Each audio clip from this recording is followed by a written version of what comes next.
What's going on, people? It's your man, the YB, back once again. Big shout out to my doggy, Mohammed Bruce Imad Lee, for coming through and boosting up the coins. So, we got some breaking news right now from His Turkulency. Prince Turki Mohammed Salman bin has leaked his next card. We've heard a lot of rumours, and it seems to be now officially confirmed. I'm bringing it to you, man, exclusively. Ain't no one heard these bars before. You best believe it. Here we go. The head of the card is fixing to be Daniel Dubois, a.k.a. Maximus Danelius, versus Joseph Parker. The co-main, which is kind of banging, Beterbiev versus Artur Imad Batabivol's head versus Dmitry Bivol rematch. We've then got Jaron Ennis versus Virgil Ortiz. Damn. We've then got Hamza Shiraz versus Carlos Adames. Damn. We've then got Zili Zhang versus Ajit I'm scared to death of Martin Congolese diamond miner Bakoli Kabayel. This is honestly, Turkey, man, listen. Am I bitter that you haven't put me on and put me on the payroll? Maybe to some extent. The bottom line is, though, you listen to my bars. You listen to the outcry from the unwashed masses. We weren't happy with them last few, man. The October card, what was it again? What was the October card? Beterbiev Bivol, which is obviously banging. I mean, that ended up okay, to be fair. I think the worst one's the Fury one coming up, though. The Fury one coming up's whack. It's like Fury Usyk, okay, and the rest of there's bums on there. Yeah, you may say that Moses of the Town was a good talent coming up, but it's not like a people. It's not one of them, is it? Yeah. The co-main on that card, Sergey Bochuk versus Israel Madrimov. Weak. The AJ card, what was it? The AJ card, I can't even tell you who was on that card. AJ card sucked as well. It was AJ Dubois, banging. And that was about it. I can't even remember who was on it, and that tells you all you need to know. This card, though, I actually think this card's better than the peak card was the 5v5. We had Wilder Zhang. Bivol was on it. Dubois versus Hrgovic. And there was a few other bangers. That was the best one, probably. This, well, even the August card was supposed to be good. It didn't end up being so good as it was supposed to be, but that had a lot of names on it. This one here, though, is by far the number one of all time. And this is how it should be. Yeah? They've got a card in December. At one point they were doing a card, what was it? They had a card in August, card in September, card in October, card in December, card in June. So it was too much density, man. This Riyadh season should be a yearly event. If you're not going to do it as an actual season, like 8 months out of a year or whatever, it needs to be a yearly event where quarterly, 4 events a year, March, July, whatever, cut the year up 4 ways somehow, 3 months apart, bash, that's what you need to do, density and quality. We've already got a bunch of bum fights. Eddie's still got DAZN to put the bum fights on there, right? The fights that the rabid, casual, unwashed masses don't want to watch, you can slap them on DAZN somewhere on any given Friday night. Even the Wednesday night show at the Copper Box for them ones. All York Hall. That's what they're for. That's what the zone's for now. Like that, right? Eddie Hearn can put his moody matchroom shows on that no one wants to watch. That's what that's for. This is the primo. Yeah? These are like Willy Wonka tickets, pause. Yeah, do you know what you have to do to get a golden Willy Wonka Riyadh season ticket? I'll tell you what, come on, man. You know what you got to do for that, man. Take it. Allegedly. Some people might think to get the golden Willy Wonka ticket, you have to hold something. Yeah, his Turkulency going to give you, man, something to hold between your butt cheeks. Allegedly. Some people might think, not my opinion. These aren't the opinions of the YB. Just speculation, 100%. Anywho, this card's banging. That's what we do know for a fact. Dubois Parker, this is exactly what's needed. We know Dubois' next fight's going to be hard. It could be Usyk. If Usyk wins, Usyk said he wants Dubois. It could be Usyk next. So you don't need Dubois in there now with a Bakoli, for example. You don't need that. He's done enough. It's not like, let's say, for example, Dubois lost to Hrgovic and then kind of went life and death with Miller, and then luckily knocked AJ out, kind of thing. You can argue then he ain't really proved nothing, but at this point, he's earned himself through work, not through faffing and clouting. Like Tyson Fury, he never earned himself a Chisora trilogy, if that makes sense. He never earned that through hard work. Who did he fight? The basketball player. Anyone who's anyone had a go on Wilder. Fact, you can say he's finished, but whatever. The facts are, as it stands now, he told us he was better than ever in both the Zhang fight and the Parker fight. And he got his head boxed off in both of them. Right? So, Fury's claim to fame is having a few fights with a basketball player. Who, even when he was champion Wilder, he hadn't done nothing, had he? Everyone was critical of his resume at that point. Who did he beat? His best win was, what was his name? Bermain Stavern. Bermain Stavern's not a heavyweight like... Bermain Stavern wouldn't have beat Povetkin, in my opinion. Right? He wouldn't have beat Povetkin. So it's like, what are we doing here? Okay, you got Luis Ortiz. That whole thing was weird anyway. Wilder and Ortiz was weird. They had a little bromance going on. Oh, I'm helping you out because you're my daughter, same as your daughter. I respect that, but come on now. He was paid to jump on the floor. And Chisora and Luis Ortiz are the same, if that makes sense. Chisora is Tyson Fury, what Luis Ortiz is Deontay Wilder. It's kind of like a charity sponsoring. Anyway, Dubois Parker, I've got Dubois knocking Parker's head off. That's the truth. Parker knows his way around the ring. He might be able to run, but he gets his head knocked off. If he comes in there thinking there's any... And again, Parker has boxed. He has boxed Zhang's head off. Got put down though. Zhang ain't got no engine. He boxed Zhang's head off. He boxed Wilder's head off. Danny D's different. He's got gas for days and he's putting hands on you. Parker's people, Dillian White put Parker down. Yes, we can all agree that Parker's career has resumed. He's looking better than ever. That is a fact as well. That isn't me saying Parker's looking better than ever. Isn't an AJ. He looks better than ever. AJ ain't done nothing. Parker's actually gone in there as a 10-1 underdog twice and pulled it off. So he's proven it. And he deserves this shot to be quite... If there's anyone really, even though I'm not a fan of Parker like that, he can't punch. But even though I'm not a fan, who's earned it? Has Zhang earned it? I can't necessarily say that. All he's done is lose to Parker essentially and not run it back. So you can't say Zhang's earned the Dubois fight. Bacoli, he had one good win. You need two good wins, really, to start talking about belts. You had one good win. It's not Bacoli's fault, though. Bacoli would have punched Ajit Caballero's head right the way in for him. That's what would have happened. So it's not Bacoli. Bacoli is the most ducked man in recent history. I can't think of someone who's been as ducked as him. And it's only because Jared Anderson's a bit naive, he jumped at it. If that hadn't happened, we'd still be sitting here now not knowing the talent of Martin Bacoli. It's pure chance that Jared Anderson's ego, Bob Arum was advising him, don't take that fight. So it was almost lucky for Bacoli. He could still be out in the cold and people saying that he quit. The narrative before the Jared Anderson fight was, Bacoli went into that fight a 2-1 underdog against Jared Anderson. More than a 2-1 underdog. It was like you put a tenner down, you get £23 profit back on Bacoli. And even at that time, I said to people here, I said, well, you can't bet on Bacoli because of the Hunter fight. Everyone was talking about Hunter. Oops. So luckily for him, he's got that fight. What he does next, though, we don't know. He's still out in the cold, unfortunately. And it's even more of a situation for Bacoli because he's with Ben Shalom. And then they're being a bit... Ben Shalom's weird. He's a weirdo, essentially, a shakel. And the shakel, they don't play ball like that.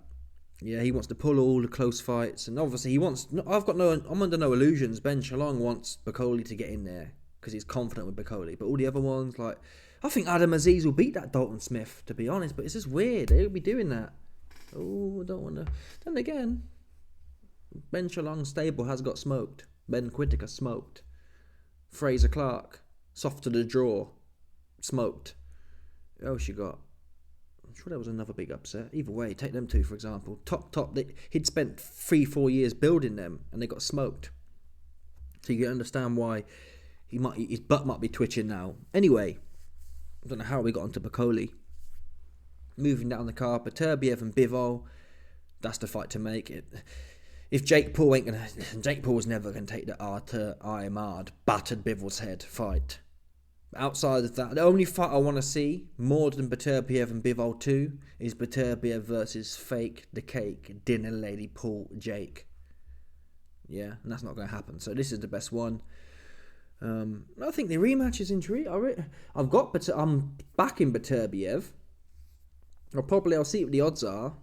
Before the first fight, it was like 9-1 on points for Beterbiev. I'll have a look at that again. If that's the case again, I'll take a punt at 9-1. You can't go wrong.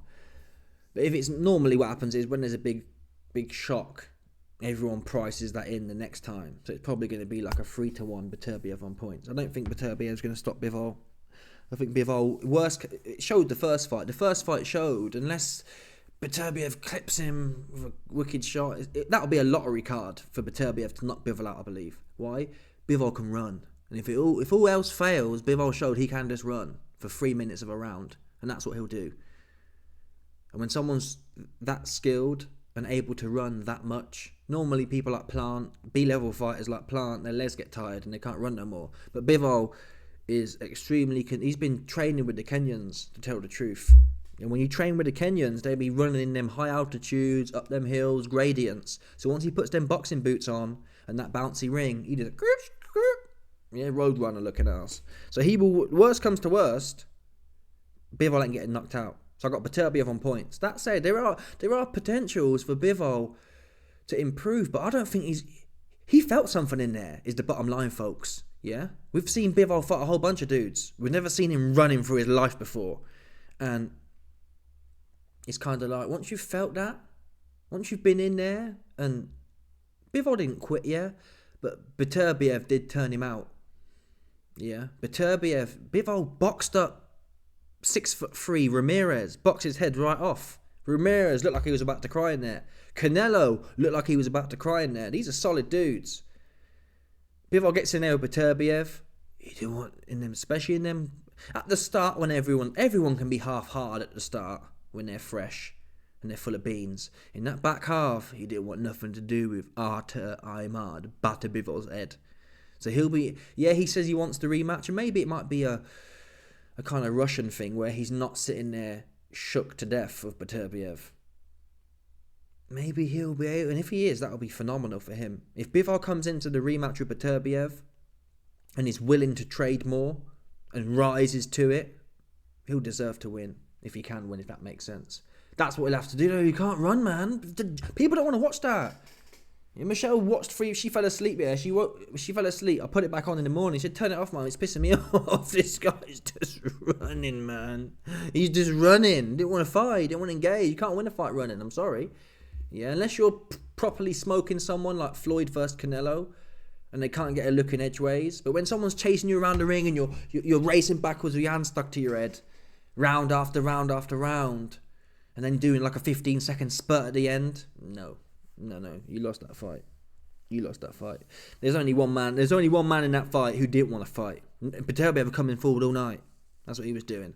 Not only coming forward, he was letting his hands go. Bivol was running too much. And all the shots that Bivol got off, it didn't discourage Beterbiev. At the end of the fight was even saying, yeah, I need to do better. He wasn't like super gassed. Yeah, when someone wins a fight and they're gassed, for example, Ward versus Kovalev 1, that's an example of someone like, oh, God, that was, you know what I mean, proper gassed. Beterbiev, that was a poor performance for him. He's not buzzing off that win at all. He's disappointed. He's got someone else to prove himself. So is Bivol. The difference is, Beterbiev, at the end of that fight, wasn't thinking, oh, I was lucky, I got put down like Andre Ward did against Kovalev and I scraped my way through. He's disappointed that he didn't punch your head right the way off for you, properly. And next time he's going to try and do that. Bivol, on the other hand, who here wants to have to go in the ring with Beterbiev and punch more?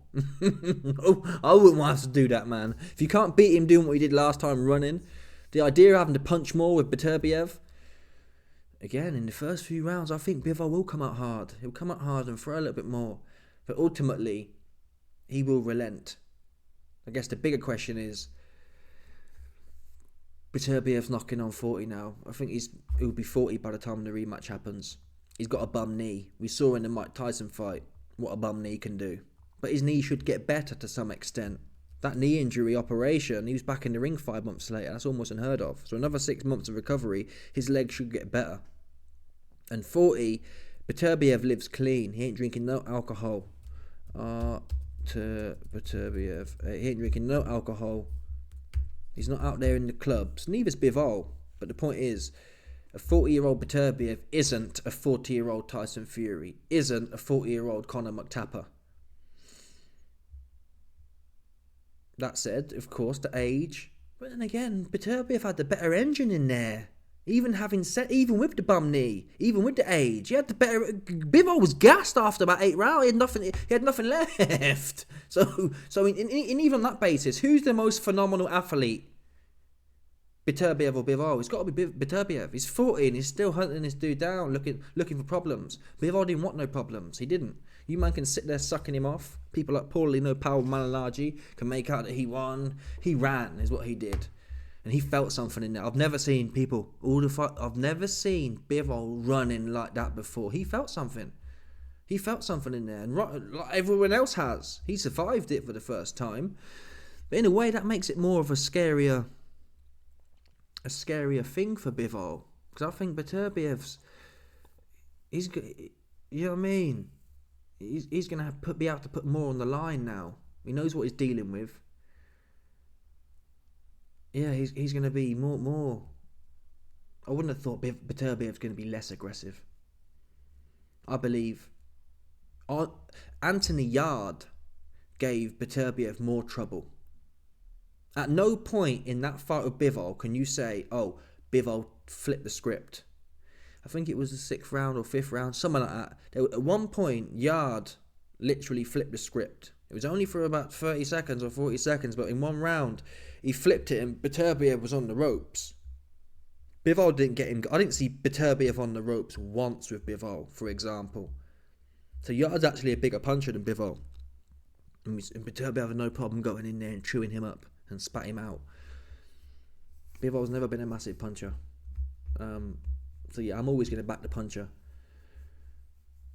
If Beterbiev can be more aggressive, apply more pace earlier on, and rely on his gas tank and his willingness to fight and get Bivol's legs slower, quicker, he's going to win more dominantly. It's going to be a close fight. It's going to be points for sure. That's one thing I will bet on. Beterbiev versus Bivol will be points. I can see how Beterbiev gets a stoppage, but Bivol is good at running. Like I said before the first fight, it's hard to stop Bivol. It's hard to stop someone who's... I mean, if Beterbiev was 34, the same age as Bivol, but at 40, is he really going to be able to find that next gear? Probably not. Anyway, we've then got Jaron Ennis versus... In fact, no, let me do this thing now. One Dagi tweeted to me. He said, Bivol was getting too easily influenced by the succubus, the Dubai Arab succubus. These are some of the most dangerous ones, especially the green-eyed ones. If you see a green-eyed Arab or blue-eyed Arab, they're dangerous. They're dangerous, especially women ones, man. They suck your for sure. You think, well, damn, it's not normal. It's like, I'm not even sure black women can have green eyes, but you see that one there? If you see them, it's like, whoa, it's something that's mystical. It's a mystical creature. Arabs with coloured eyes, not brown. Brown's like everyone has them. There's a reason that God made them that way. That is to signal this ain't the regular schmegler. This is a top succubus. Top level of witch. You might get some brown-eyed witches, for sure, but the green and blue-eyed ones, that is their signal. This is a true witch. Yeah? And she will twist your head up. Back and forth. That's what she'll do. And this video got put out. Dmitry Bivol shows off his new car. Here we go.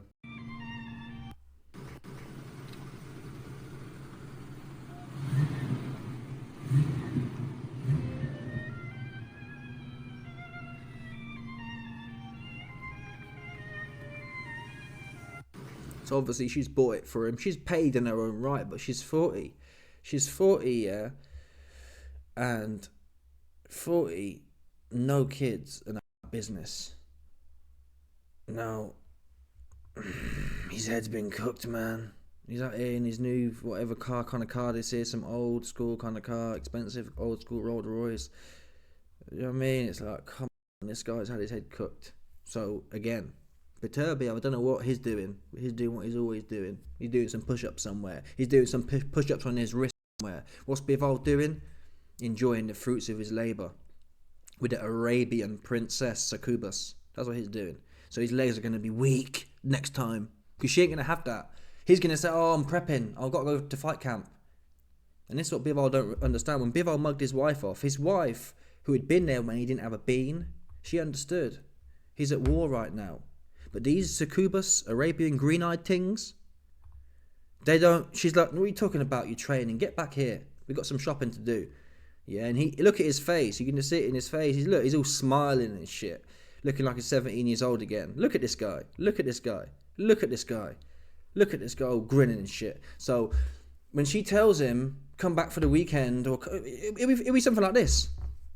He'll be mid-camp and she'll ring his phone on Wednesday saying, hey, I got this event, I need you to come. He's like, okay, well, maybe I can do the Sunday. No, you come in there Thursday night, Friday night, Saturday night, and maybe fly out Monday morning. So his whole week's written off. And it won't be the only time. Yeah, this will be a bi-weekly occurrence. He's having to fly here, there, and everywhere to satisfy the cravings of the succubus for your life force. I did a video on Richard Riakporhe. Obviously, Richard Riakporhe isn't as high level energy as Dimitri Bivol. But the same principle. What was Richard Riakporhe doing? He was flying to party with Madonna. Oops. How did it work out for him? He had no legs under him. Riakporhe had no legs, man. He had no legs. The succubus sucked his leg energy and life force spark out of him. He was looking like this in the ring. And I'm telling you now, this is good for Beterbiev backers. Because his leg and his mind is going to be weak. Once a succubus, gets into your mind, you can see it in his eyes now. Who here thinks this guy here, all grinning and shit, is thinking about boxing? The fight's being talked about for February. Normally he'd be in camp. He was telling his wife he was in camp by now, right? If the fight's in February, you've got December, January, you've got 3 months. He'd be in camp by now normally. Instead, he looks like he's on the French Riviera somewhere, living it up, smiling and giggling with the Arabian succubus. It's one of them people, I can't say. So he's going to get his head punched off, I believe. His legs will be super weak. His legs will be super weak. He'll have about 4 rounds of leg gas. And then he'll start to fade in round 6 and 7 onwards. I predict that now. Because of his interaction with the succubus, it's not going to do no good things for him, that's for sure. That's what it's not going to do. No good things. All of his life force will be sucked out of him.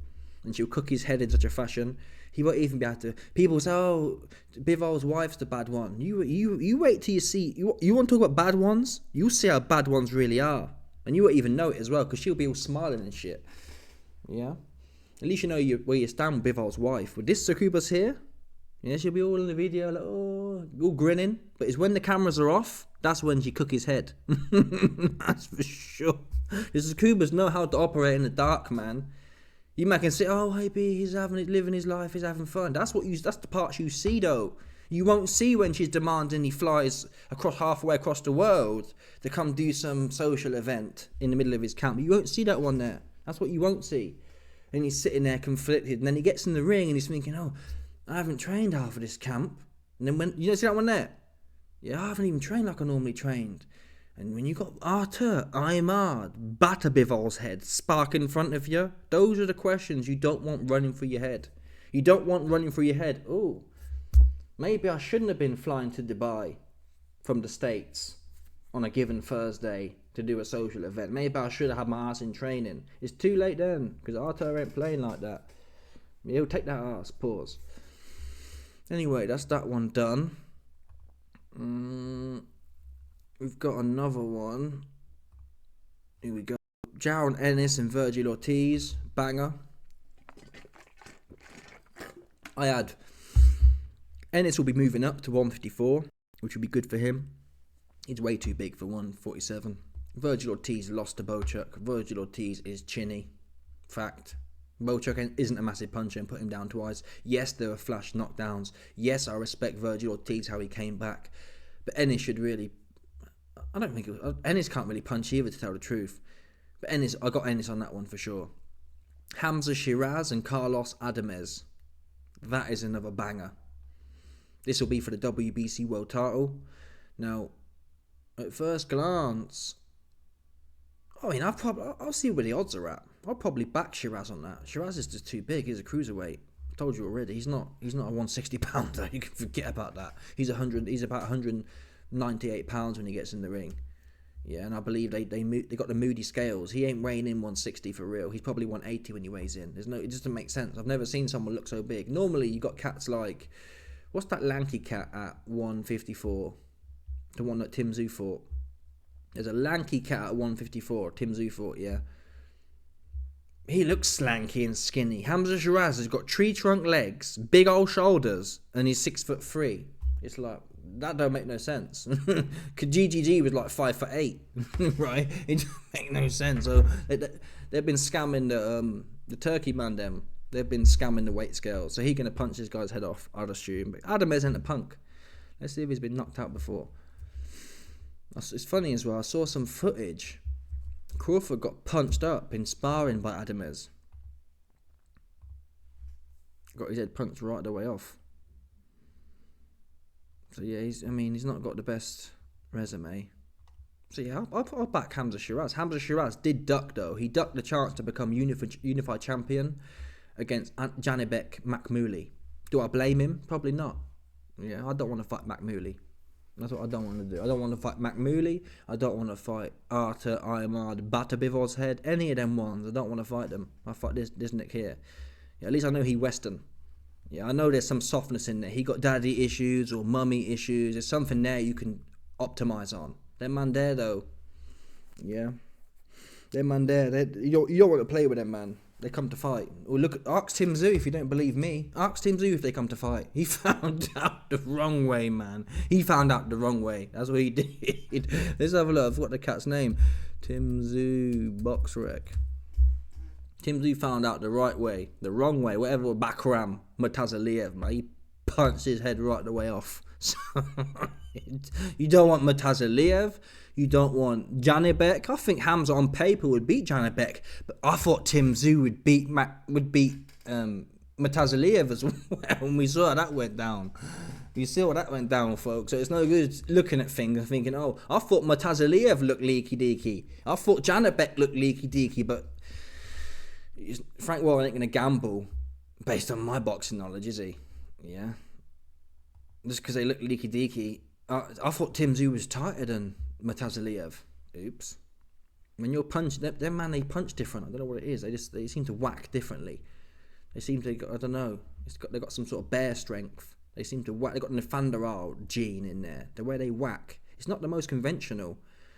It's just hard. I don't know what to say. So Hamza Shiraz didn't want nothing to do with Janibek. He didn't. And then the last one, which is really, this could have been up there. This could have been towards the top of the card, to be honest. You got Zhang and Caballel. Now, Caballel's obviously ducked Bacoli, which is a shame. Not going to lie. I don't know what Zhang's doing. I don't know what Zhang's doing. Zhang was supposed to fight Parker. Then he's supposed to fight Dubois. Then he's supposed to fight Bacoli. I don't know what Zhang's doing. This is like I don't know what. The Parker fight puts you in line for the WBO, fact. Zhang had a rematch clause with Parker. Zhang and Parker's a bigger fight, commercially, I'd assume, for Zhang. Because Joseph Parker's done something. Caballel, he's beat some good dudes, but he's a cult classic. Now, it could be the case. Because Caballel is one of the Turkey man them, that they've said to Zhang, hey Zhang, we want to pump up Caballel. We'll pay you more for this fight than the Parker fight. That is possible, maybe even likely. But it is what it is. It'll be a good fight. I mean, if Zhang don't get him out of there early, in the first 6, Caballel's not a punk. Well, the only person Caballel's a punk to is Martin Bacoli. He didn't want that one. He had a straight route to a belt. He didn't want that one. That's what he didn't want. So Caballel's gone down in my estimations. I thought he was really about it after punching up Sanchez and Makhmudov, but it really does add to Bacoli's a greater claim, if I'm honest. Because us, man, we're all unwashed casual masses, right? But within the boxing circles, it's no good listening to what we say, essentially. We couldn't know nothing about nothing. It's the boxing circles that carry weight. That makes sense. And the fact Caballel, you'd think Caballel, who just ran through Makhmudov and ran through Frank Sanchez, would be gagging and say, why not? I'll take another one out. He didn't want nothing to do with that. So that tells you what you need to know. Bakoli's serious. As if we didn't already see it. But if he didn't see it, take Ajit Kabayel's word for it. There's a reason he didn't want an opportunity to fight straight for a belt. And it would be great actually for the sport. Well, it's a shame really. It's a shame Bakoli doesn't go the WBO route or some other route. I'd like to see, for example, Bakoli get a belt from someone else, which would have to be Usyk, I guess. And then Dubois versus Bakoli. You know what I mean? I'd rather let them build separately, and then you got the two big bullers in there, old school. Yeah, you got Daniel Dubois as champion, Bakoli as champion. Maybe if Usyk moves down or retires, the belts will get freed up. But at the moment, it's looking like Bakoli's coming straight for Dubois. And Bakoli's team are confident. So I mean, Dubois' team will be confident as well. But he's a big old lump. He's a real big old lump, man. Big old lump. He's like super heavyweight. Don't forget, people, heavyweights back in the day were like 215, 220 tops. Then it moved to 250, right? Now you got 6'6", 285 pounds. It's like another division. It's like, what? Let's keep getting bigger, man. Keep getting bigger. Obviously, he'll be slower. We'd like to think he's not that slow, though. I'm honest. He's not Joe Joyce slow. Bakoli's not Joe Joyce slow, and his hands are throwing as well. So he's a problem, that guy, and he takes a great shot as well. Anyway. Let me know your thoughts, people. Smash the like button, subscribe, like off the bell, 100%. There's no doubt about this card. Shout out to his turbulency. This card is fire. I'll be back, 100%.